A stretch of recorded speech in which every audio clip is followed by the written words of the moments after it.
Que las armas cedan ante la toga. Marco Tulio Cicerón.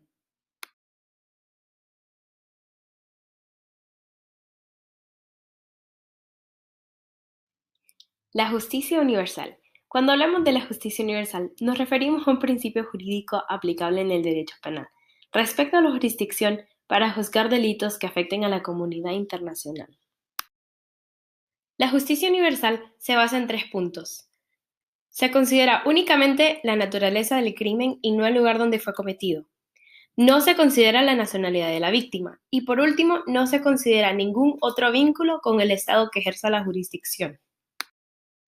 Además de esto, la función principal de la justicia universal es evitar la impunidad de quienes cometan delitos que afectan a bienes jurídicos considerados esenciales para la comunidad internacional. Con la justicia universal viene lo que es el Tribunal Penal Internacional. Este órgano se estableció el 17 de julio de 1998 por el Estatuto de Roma.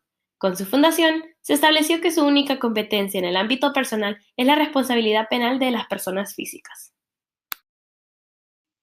Al ser fundado, 120 estados votaron a favor de la constitución del tribunal, entre ellos España. Por otra parte, 7 estados votaron en contra, incluyendo los Estados Unidos de América y China. En cuanto a la función del Tribunal Penal Internacional, nos referimos a que tiene jurisdicción sobre el genocidio, crímenes de lesa humanidad y, por último, crímenes de guerra y agresión. Adicionalmente, el tribunal tiene una jurisdicción únicamente y retroactiva, es decir, nadie será penalmente responsable de conformidad con el presente estatuto por una conducta anterior a su entrada en vigor. Entre las ventajas que tiene la justicia universal se encuentra la facilidad de trámites de identificación, detención, extradición y castigo de los culpables de crímenes de guerra o crímenes de lesa humanidad.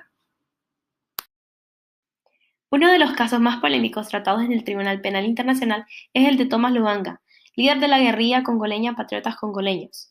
Él fue encontrado culpable de crímenes de guerra al enlistar y forzar a menores de edad a la conscripción en el conflicto de la República Democrática de Congo. Tras años de procesos legales, Lubanga finalmente fue sentenciado. Este es uno de los mejores ejemplos de cómo pudo ser ejercida la justicia incluso después de muchos años.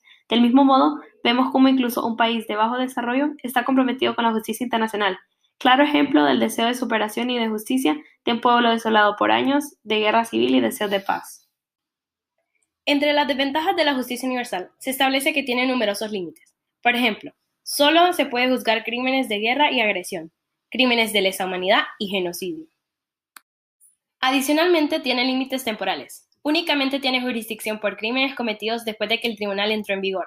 También tiene límites convencionales, lo que significa que solo puede ejercer su competencia cuando el crimen haya sido en un Estado miembro o que el acusado sea nacional de un Estado miembro, salvo que sea encomendado por el Consejo de Seguridad de la ONU.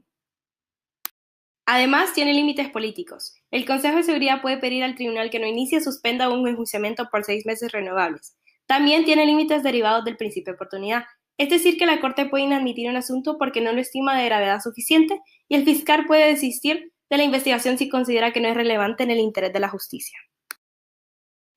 Una de las polémicas más grandes que se presentan frente al tribunal es que la geopolítica internacional tiene una gran influencia en la institución. Tal es el caso del fallo de la Corte en favor de Israel en el año 2014. Varios países mencionaron la falta de independencia y transparencia del organismo frente a las demandas de las naciones más poderosas. La justicia universal y la jurisdicción española. Regresamos unos años atrás cuando España votó a favor del Tribunal Penal Internacional en 1998. En cuanto a la legislación española, la Ley Orgánica del Poder Judicial establece por medio del artículo 23.4 que los tribunales españoles ejercerán jurisdicción universal sobre los crímenes contra la humanidad. El artículo 23.4 establece: igualmente será competente la jurisdicción española para conocer de los hechos cometidos por españoles o extranjeros fuera del territorio nacional, susceptibles de tipificarse según la ley española como alguno de los siguientes delitos: genocidio, lesa humanidad, tortura, delitos de desaparición forzada, piratería, terrorismo o tráfico ilegal de drogas. El problema restrictivo del principio en España.